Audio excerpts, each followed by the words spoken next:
Chapitre 444 Éloge de Marziam. Leçon sur l'unique précepte de l'amour, sur le salut des païens vertueux et sur les mérites de l'homme-dieu. Le 30 mai 1946, fête de l'Ascension. Où as-tu laissé les barques, Simon, à ton arrivée à Nazareth ? Demande Jésus. Il se dirige vers le nord-est, en direction du mont Tabor, tournant le dos à la plaine d'Esdrelon. Je les ai renvoyées pour la pêche, maître, mais j'ai demandé qu'elles se trouvent à taricher tous les 3 jours. Je ne savais pas combien de temps j'allais rester avec toi. Très bien. Qui d'entre vous veut aller avertir ma mère et Marie femme d'Alphée de nous rejoindre à Tibériade ? Le rendez-vous est à la maison de Joseph. Maître, nous le souhaiterions tous. Il vaut mieux que tu désignes toi-même celui qui s'y rendra. Alors Matthieu, Philippe, André et Jacques, fils de Zébédée. Que les autres viennent avec moi à taricher. Vous expliquerez aux femmes le motif du retard et vous leur demanderez de fermer la maison et de venir. Nous resterons ensemble pendant toute une lune. Allez, voici la bifurcation, et que la paix soit avec vous. Il embrasse les 4 hommes qui se séparent et reprend la route avec les autres. Mais après quelques pas, il s'arrête et remarque que Marziam, la tête penchée, marche un peu en arrière. Quand le jeune homme le rejoint, il lui met la main sous le menton pour le forcer à lever la tête. 2 traces de larmes se voient sur son visage un peu brun. « Toi aussi tu aimerais aller à Nazareth ?»« Oui, maître, mais fais ce que tu veux. »« Je veux que tu trouves quelque réconfort, mon fils. Va, cours les rattraper. Ma mère te consolera. » Il l'embrasse et le laisse partir. Marziam se met à courir pour rejoindre rapidement les 4 autres. « C'est encore un enfant, » observe Pierre. « Et il souffre beaucoup. Il me disait hier soir quand je l'ai trouvé en larmes dans un coin de la maison « C'est comme si mon père et ma mère étaient morts hier. La mort de mon vieux grand-père m'a rouvert le cœur. » confie Jean. « Pauvre enfant, mais cela a été une bonne chose qu'il soit présent à cette mort, » remarque Simon le Zélote. Il s'était tellement bercé de l'idée de pouvoir aider le vieux Jonas, dit Pierre. Porphyrée m'a raconté qu'il faisait des sacrifices de toutes sortes pour mettre de l'argent de côté. Il a travaillé dans les champs, il a fait des fagots pour les fours, il a pêché, il s'est privé de fromage et de miel pour en vendre. Il avait ce clou dans le cœur et il voulait avoir son grand-père avec lui. Hélas! C'est un homme qui tient ses résolutions. Il ne recule pas devant le sacrifice et le travail. Ce sont de bonnes qualités, dit Barthélemy. Oui, c'est un bon fils, et ce sera l'un des meilleurs disciples. Voyez avec quelle maîtrise il se gouverne, même dans les moments les plus troublés. Son cœur affligé désirait Marie, mais il n'a pas demandé à y aller. Il a si bien compris ce qu'est la force dans la prière qu'il surpasse beaucoup d'adultes, dit Jésus. Crois-tu qu'il fasse des sacrifices dans un but fixé d'avance ? Demande Thomas. J'en suis certain. C'est vrai, assure Jacques, fils d'Alphée. Hier, il a donné ses fruits à un vieil homme en lui disant « Prie pour le père de mon père que j'ai perdu depuis peu. » Je lui ai fait cette observation. Il est en paix, Marziam. Ne crois-tu pas valide l'absolution de Jésus ? Il m'a répondu « Je la crois valide, mais quand j'offre des suffrages, je pense aux âmes pour lesquelles personne ne prie, et je dis « S'il n'en est plus besoin pour mon grand-père, que ces sacrifices aillent à ceux à qui personne ne pense. » J'en ai été édifié. Oui, affirme Pierre. Hier, il est venu à moi et m'a jeté les bras autour du cou, car c'est encore un enfant, et il m'a dit « Désormais, tu es vraiment pour moi un père, et je te rends ce que ta bonté m'avait fait économiser. Cet argent ne servira plus à mon vieux grand-père, tandis que Porphyrée et toi, vous faites tant pour moi. » J'avais du mal à ne pas pleurer. Je lui ai répondu « Non, mon fils, nous ferons avec cet argent des aumônes pour des gens âgés dans la misère ou pour des orphelins pauvres, et Dieu les emploiera pour accroître la paix du pauvre vieillard. » Marziam m'a alors fait 2 baisers si forts que voilà, je n'ai pu retenir mes larmes. Et comme il t'est reconnaissant, Barthélemy, d'avoir réglé les dépenses, il me confiait « Pour moi, l'honneur rendu à mon grand-père n'a pas de prix. Je vais demander à Barthélemy de me prendre pour serviteur. » « Ah, pauvre enfant, pas même pour 1 heure. Il sert le Seigneur et il nous édifie tous. J'ai honoré un juste. Cela m'a été possible, car mon nom est connu, et il m'était facile de trouver quelqu'un qui me fasse une avance d'argent. De Bethsaïde, je m'occuperai du remboursement de cette petite dette, insignifiante au fond, » répond Barthélemy. « Oui, c'est peu d'argent puisque les habitants de Jezréel se sont montrés généreux. Mais ton amour pour un condisciple n'a rien d'insignifiant, car tout acte d'amour a une grande valeur. » dit Jésus avant de poursuivre. « Vous êtes en train de vous former à cet amour du prochain, qui est la seconde partie du précepte fondamental de la loi de Dieu, mais qui en vérité était bien tombé en désuétude en Israël.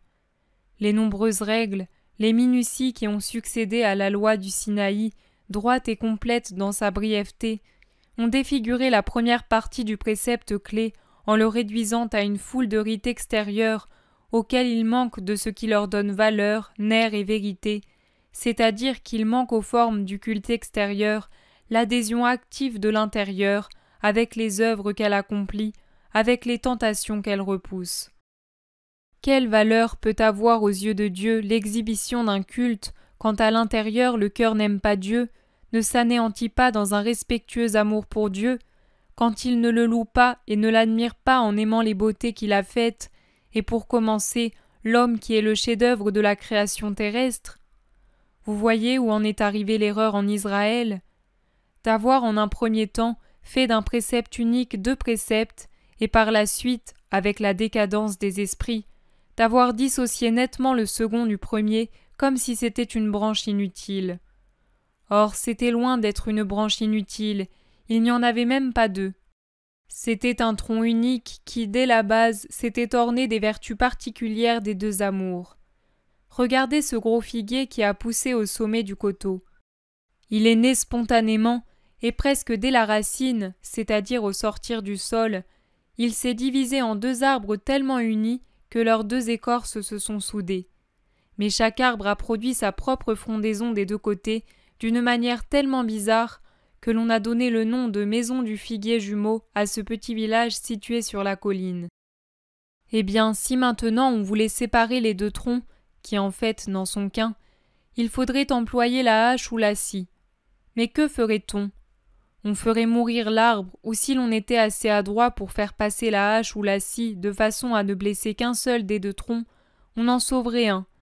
Mais l'autre serait inexorablement condamné à mourir, et celui qui resterait, bien qu'encore en vie, serait chétif et probablement s'étiolerait sans plus donner de fruits, ou bien peu. La même chose est arrivée en Israël. Ils ont voulu diviser, séparer les 2 parties soudées au point de ne faire qu'un. Ils ont voulu retoucher ce qui était parfait, car toute œuvre, toute pensée, toute parole de Dieu est parfaite. En effet, si Dieu sur le Sinaï a donné pour commandement d'aimer le Dieu très saint et son prochain en un unique précepte, il est clair qu'il n'y a pas 2 préceptes que l'on puisse pratiquer indépendamment l'un de l'autre, mais qu'ils ne font qu'un.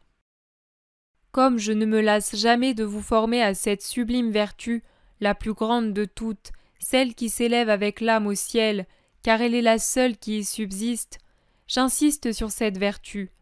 C'est l'âme de toute la vie spirituelle qui perd la vie si elle perd la charité, car alors c'est Dieu qu'elle perd. Comprenez-moi bien.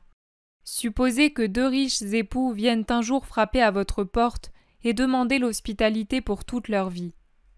Pourriez-vous dire « Nous acceptons l'époux, mais nous ne voulons pas de l'épouse », sans vous entendre répondre par l'époux « C'est impossible, car je ne puis me séparer de la chair de ma chair. Si vous ne voulez pas l'accueillir, moi non plus, je ne peux pas m'arrêter chez vous, et je m'en vais avec tous les trésors auxquels je vous aurais fait participer. » Dieu ne fait qu'un avec l'amour qui est vraiment l'esprit de son esprit, et même plus intimement encore que 2 époux qui s'aiment intensément. L'amour, c'est Dieu lui-même. Ce n'est que l'aspect le plus manifeste de Dieu, celui qui le met davantage en lumière. Entre tous ses attributs, il est l'attribut roi et l'attribut premier, car tous les autres en découlent. Qu'est la puissance sinon l'amour en œuvre? Qu'est la sagesse sinon l'amour qui enseigne? Qu'est la miséricorde sinon l'amour qui pardonne? Qu'est la justice sinon l'amour qui gouverne? Et je pourrais continuer ainsi pour tous les innombrables attributs de Dieu. Maintenant, d'après ce que je dis, pouvez-vous penser que celui qui ne possède pas l'amour possède Dieu? Non. Pouvez-vous penser qu'il puisse accueillir Dieu et pas l'amour? L'amour est unique, il embrasse le Créateur et les créatures. On ne peut avoir une seule moitié, celle que l'on donne au Créateur, sans avoir l'autre moitié, celle que l'on donne à son prochain. Dieu est dans les créatures. Il y est avec son signe ineffaçable, avec ses droits de père, d'époux, de roi. L'âme est son trône, le corps est son temple.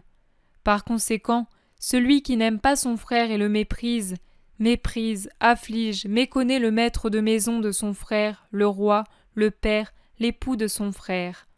En outre, il est naturel que ce grand être qui est tout et qui est présent dans un frère, dans tous les frères, s'approprie l'offense faite à l'être plus petit, à la partie du tout, autrement dit à chaque homme en particulier.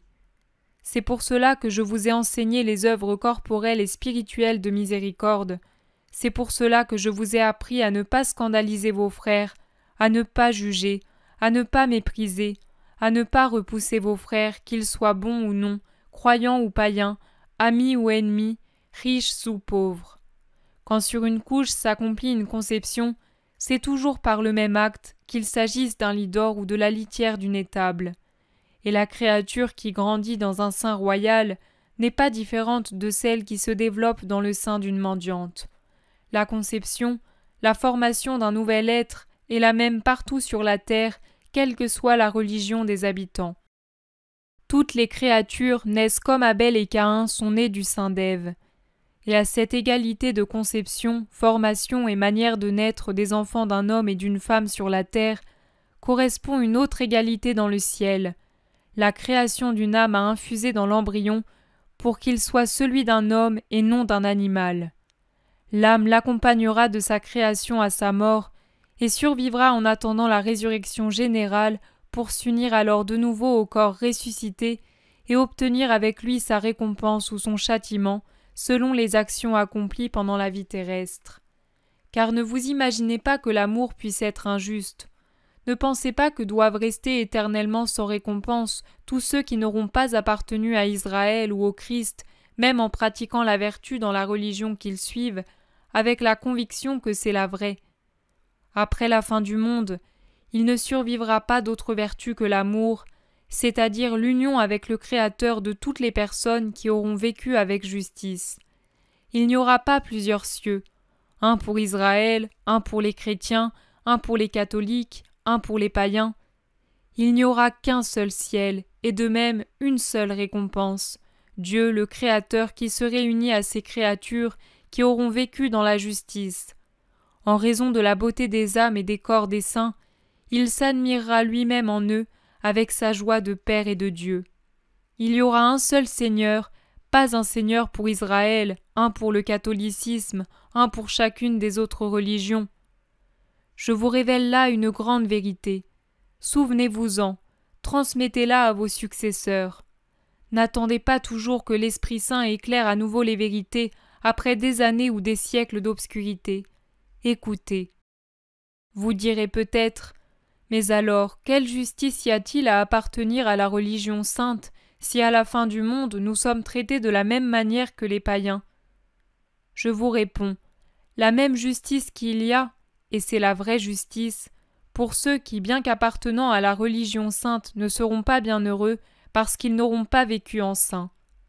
Un païen vertueux, pour la seule raison qu'il aura pratiqué une vertu authentique, convaincu que sa religion était bonne, obtiendra le ciel à la fin. Mais quand, à la fin du monde, quand il ne subsistera que 2 des 4 séjours des morts, le paradis et l'enfer.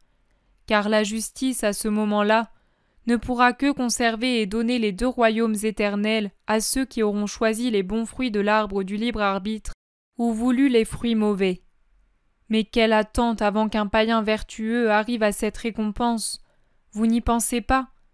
Et cette attente, spécialement à partir du moment où la rédemption se sera produite avec tous les prodiges consécutifs et où l'Évangile sera annoncé au monde, sera la purification des âmes qui auront vécu en juste dans d'autres religions, mais n'auront pas pu entrer dans la vraie foi, bien qu'ils aient connu son existence et aient eu la preuve de sa réalité. Ils resteront dans les limbes pendant des siècles et des siècles jusqu'à la fin du monde.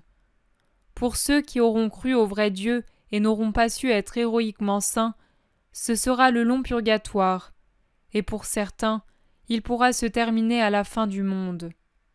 Mais après l'expiation et l'attente, les bons, quelle que soit leur provenance, seront tous à la droite de Dieu, les mauvais, quelle que soit leur provenance, à la gauche, puis dans l'enfer horrible, alors que le Sauveur entrera avec les bons dans le royaume éternel. Seigneur, pardonne-moi si je ne te comprends pas. Ce que tu dis est très obscur, au moins pour moi. Tu dis toujours que tu es le Sauveur et que tu rachèteras ceux qui croient en toi. Alors comment peuvent être sauvés ceux qui ne croient pas, soit parce que, ayant vécu avant toi, ils ne t'ont pas connu, soit parce qu'ils n'ont pas entendu parler de toi. Le monde est si grand. Demande Barthélemy. Je te l'ai dit, grâce à leur vie de juste, à leurs œuvres bonnes, à leur foi qu'ils croient vraie. Pourtant, ils n'ont pas eu recours au Sauveur. Mais le Sauveur souffrira pour eux aussi. Tu n'imagines pas, Barthélemy, quelle étendue de valeur auront mes mérites d'homme-Dieu. Mon Seigneur, ils sont toujours inférieurs à ceux de Dieu, à ceux que tu as par conséquent depuis toujours. Ta réponse est à la fois juste et fausse. Les mérites de Dieu sont infinis, dis-tu. Tout est infini en Dieu. Mais Dieu n'a pas de mérite en ce sens qu'il n'a pas mérité. Il a des attributs, des vertus qui lui sont propres. Il est celui qui est la perfection, l'infini, le Tout-Puissant. Mais pour mériter, il faut accomplir avec effort quelque chose qui soit au-dessus de notre nature. Ce n'est pas un mérite de se nourrir, par exemple, mais manger avec parcimonie peut le devenir, en faisant de vrais sacrifices pour donner aux pauvres ce que nous épargnons. Ce n'est pas un mérite de rester silencieux, mais cela le devient quand on se tait pour ne pas répliquer à une offense, et ainsi de suite. Tu comprends maintenant que Dieu n'a pas besoin de se forcer puisqu'il est parfait, infini. Mais l'homme-Dieu peut se forcer lui-même en humiliant son infinie nature divine jusqu'aux limites humaines, en triomphant de la nature humaine qui en lui n'est pas absente ou métaphorique, mais réelle, avec tous ses sens et ses sentiments, avec ses possibilités de souffrance et de mort, avec sa volonté libre. Personne n'aime la mort, surtout si elle est douloureuse, prématurée et non méritée. Personne ne l'aime, et pourtant tout homme doit mourir. Aussi devrait-on regarder la mort avec le même calme que lorsqu'on voit finir tout ce qui vit. Eh bien, je force mon humanité à aimer la mort. Mieux, j'ai choisi la vie pour pouvoir connaître la mort pour l'humanité. Car en qualité d'homme-Dieu, j'acquiers ces mérites qu'en restant Dieu, je ne pouvais acquérir. Et avec eux, qui sont infinis, sous la forme où je les acquiers, en raison de la nature divine unie à l'humaine, en raison des vertus de charité et d'obéissance par lesquelles je me suis mise en condition de les mériter, en raison de la force, de la justice, de la tempérance, de la prudence, de toutes les vertus que j'ai mises dans mon cœur pour qu'ils soient bien accueillis de Dieu mon Père, j'aurai une puissance infinie, non seulement comme Dieu, mais comme homme qui s'immole pour tous, c'est-à-dire qui atteint l'extrême limite de l'amour. C'est du sacrifice que provient le mérite. Plus grand est le sacrifice, plus grand est le mérite. À sacrifice complet, mérite complet. À sacrifice parfait, mérite parfait. Et il peut servir selon la sainte volonté de la victime, à laquelle le Père dit « Qu'il en soit comme tu veux », parce qu'elle l'a aimé sans mesure et qu'elle a aimé son prochain sans mesure. Voici, c'est moi qui vous l'affirme. Le plus pauvre des hommes peut être le plus riche et faire du bien à une quantité innombrable de frères s'il sait aimer jusqu'au sacrifice. Je vous le dis, même si vous n'avez plus une bouchée de pain, une coupe d'eau, un lambeau de vêtements, vous pouvez toujours faire du bien. Comment? En priant et en souffrant pour vos frères. Faire du bien à qui? À tous. De quelle façon? De 1000 manières, toutes saintes, car si vous savez aimer, vous saurez comme Dieu agir, enseigner, pardonner, gouverner, et comme l'homme Dieu, racheter. Seigneur, donne-nous cette charité, soupire Jean. Dieu vous la donne puisqu'il se donne à vous, mais il vous revient de l'accueillir et de la pratiquer de plus en plus parfaitement. Aucun événement, qu'il soit matériel ou spirituel, ne doit être séparé pour vous de la charité. Que tout soit fait avec charité et pour la charité.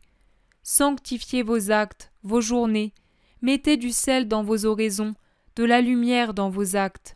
La lumière, la saveur, la sanctification, c'est la charité. Sans elle, les rites sont sans valeur, les prières vaines et les offrandes fausses. En vérité, je vous dis que le sourire par lequel un pauvre vous salue comme frère a plus de prix qu'un sac de pièces de monnaie qu'on peut jeter à vos pieds, dans le seul but d'être remarqué. Sachez aimer, et Dieu sera toujours avec vous. Enseigne-nous à aimer ainsi, Seigneur. Cela fait 2 ans que je vous l'enseigne. Imitez-moi, vous serez dans la charité, et la charité sera en vous. Sur vous sera le sceau, le crème, la couronne qui vous feront reconnaître pour des ministres du Dieu charité. Maintenant, reposons-nous à cet endroit ombragé. L'herbe y est haute et épaisse, et les arbres adoucissent la chaleur. Nous reprendrons notre marche dans la soirée.